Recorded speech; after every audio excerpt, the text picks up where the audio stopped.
নারায়ণগঞ্জের সিদ্ধিরগঞ্জ উদ্বোধন হলো অত্যাধুনিক সুযোগ সুবিধা সহ একটি ফুটবল মাঠ। শিল্প প্রতিষ্ঠানের পরিত্যক্ত মাঠকে রূপ দেয়া হলো ডাইনামিক স্পোর্টস গ্রাউন্ড হিসেবে।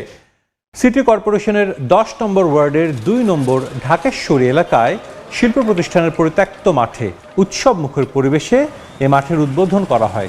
মাঠটিতে দর্শকদের জন্য গ্যালারি ও খেলোয়াড়দের জন্য ড্রেসিং রুম সহ নানা ধরনের সুযোগ সুবিধারও ব্যবস্থা করা হয়েছে। নারায়ণগঞ্জে মাদক মুক্ত সমাজ গড়তে ও তরুণ সমাজকে খেলাধুলার প্রতি উদ্বুদ্ধ করতে অত্যাধুনিক এই ফুটবল মাঠের পথ চলা শুরু হয়।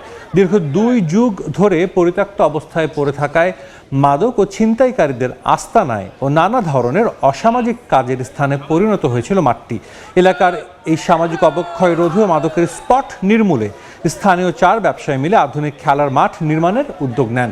এই উদ্যোগকে সাধুবাদ জানান স্থানীয়রা।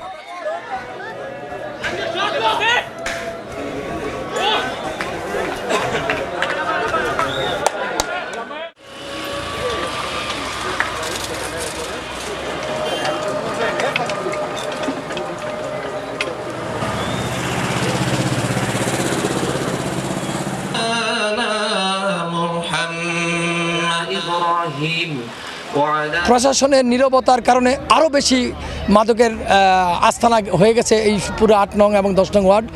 এরই মাঝে এই স্পোর্টস যে গ্রাউন্ডটা করেছে এতে কিছু হলেও আমরা আশার আলো দেখতে পাচ্ছি। খেলাধুলা এবং এগুলোর সাথে যদি আমাদের যুব সমাজ জড়িত থাকে তাহলে আশা করি আমাদের যুব সমাজকে মাদক, জুয়া এবং অন্যান্য নেশা জাতীয় পথ থেকে তাদেরকে বিরত রাখা যাবে। যারা ইয়ং আছে বা সব বয়সের যারা আছে সবাই এখানে খেলাধুলা করবে, এনজয় করবে। অনেকেই আমাদের এখানে খেলাধুলার জন্য বলতেছে যে তারা খেলবে, বুকিং দিচ্ছে এবং আমরা খুবই সাড়া পাচ্ছি এই বিষয়টাতে।